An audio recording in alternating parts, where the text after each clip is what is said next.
What if the most important message ever sent to the gods wasn't a prayer, but a stamp? A single, repetitive mark pressed into wet mud over and over by a person whose own name is lost to time. We dig up their work 4,000 years later, and it tells a story not of a king, but of a profession that formed the very foundation of divinity on Earth. Welcome to Lost Professions.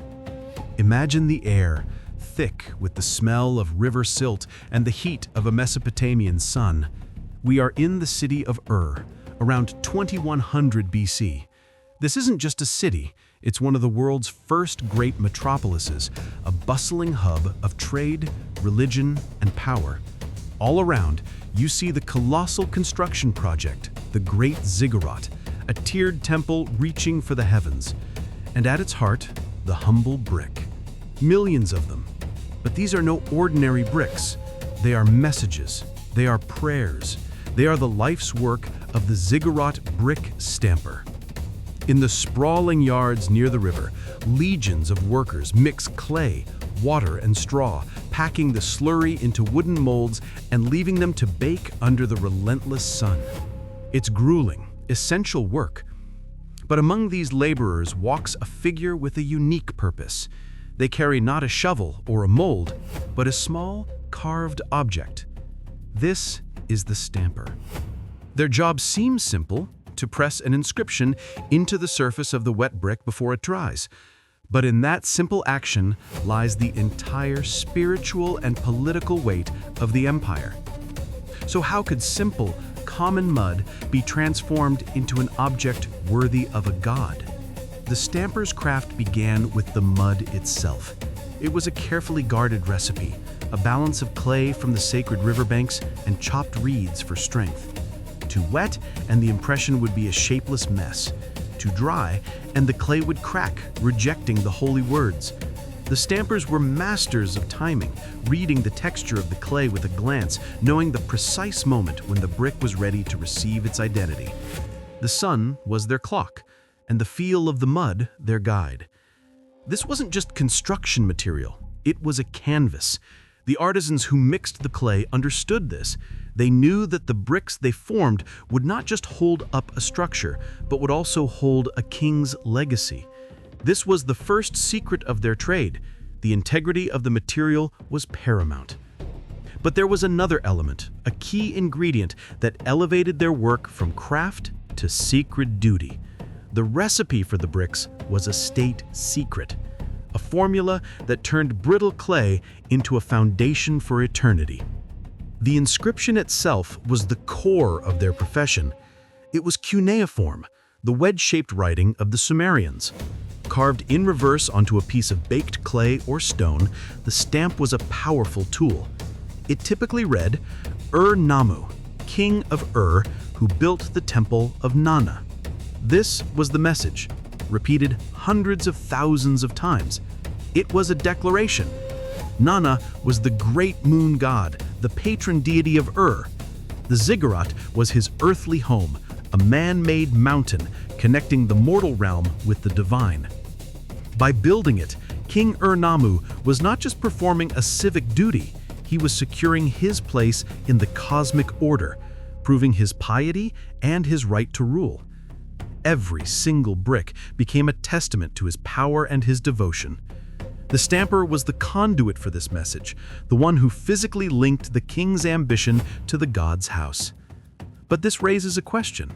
In a temple for a god, why was the king's name, the name of a mortal man, so vital to the sacred structure? The answer lies in the fusion of power.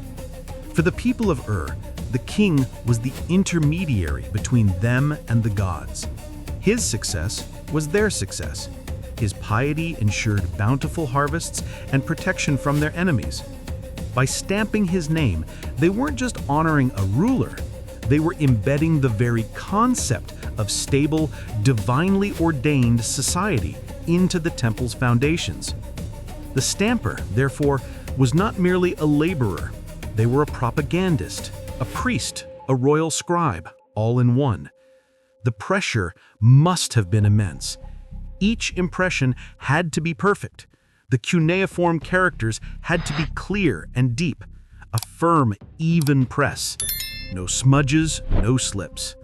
A sloppy stamp was an insult to the king, and by extension, a slight against the god Nanna himself. Imagine the focus required under the blazing sun, surrounded by the noise of the brickyards. What fate awaited a stamper whose hand slipped, smudging the name of the king before the eyes of the god Nanna? We can imagine their daily rhythm. A line of freshly molded bricks lies waiting, soft and vulnerable. The stamper moves down the line, a vessel of singular purpose. Pick up the stamp, position it, press, lift, move to the next. It was a life of repetition, a mantra of motion. One brick, another, 100, 1,000, each one a tiny part of a monumental whole. They would have seen the ziggurat grow day by day, a direct result of their repetitive task. They were not placing the bricks, but they were giving each one its voice. Without their mark, a brick was just a lump of baked earth.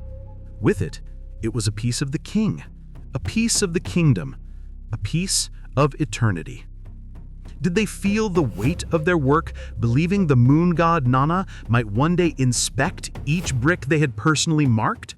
We can only speculate, but it's hard to imagine they didn't feel a profound connection to the sacred mountain they were helping to create, one impression at a time. The stamp was more than a signature. It functioned as a magical seal. Ancient cultures believed that names held power, and that writing something down gave it a permanent reality.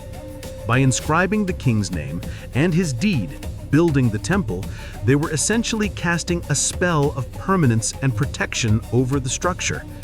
The inscription was a ward against enemies, against natural decay, and against the wrath of lesser spirits. It consecrated the material, transforming it from the profane to the sacred. Each of the millions of bricks acted as a tiny shield, infused with the authority of the king and the blessing of the god. This belief system elevated the brick stamper from a simple artisan to a crucial player in the spiritual defense of the entire city-state. Their stamp was a form of ancient magic.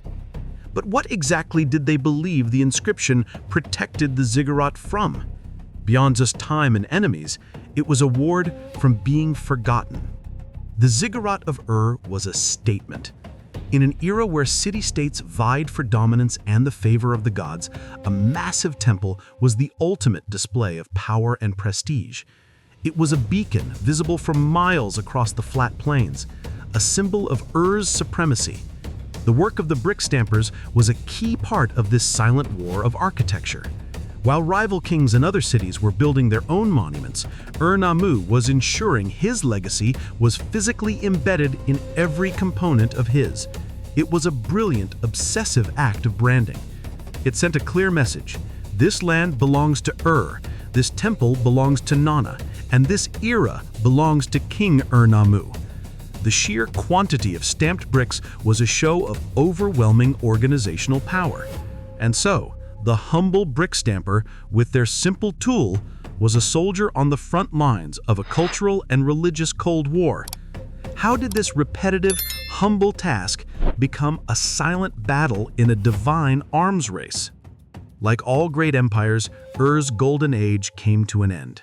Around 2004 BC, the city was sacked by the invaders, the Elamites. The third dynasty of Ur collapsed. The grand construction projects halted.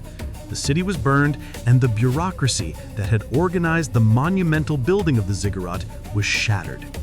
In the chaos that followed, the specific, highly specialized job of a royal brick stamper became obsolete.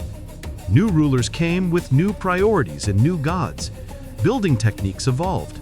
The singular vision of Ur-Nammu was a past thing. The profession, which for a century had been a vital part of the state's identity, simply ceased to exist. Its practitioners would have to find other work, their unique skill no longer valued. The catastrophic event of Ur's fall silenced the sound of their stamps for good. Their legacy, however, is one of the most profound in history. It is because of these anonymous stampers that we know so much. Archaeologists unearthing the ruins of the ziggurat find these inscriptions everywhere. They are our proof. They tell us who built this incredible structure and for which god. They give us a king's name, Ur-Nammu. The stampers, in their endless repetition, ensured their king's immortality.